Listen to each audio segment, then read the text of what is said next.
So for the new ski, I am running couch mounts, and the Hall's originally designed for Superjet mounts. So I'm going to take about 6 mil off these bed plates.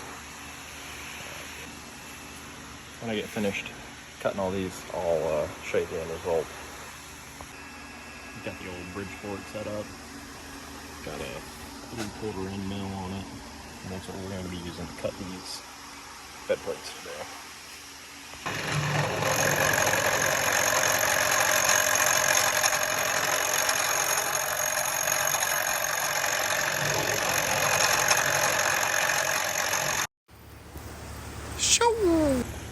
I just got these all cleaned up after getting them cut. Out of the mounting tabs. Got a bird. I don't know if I'll actually need these.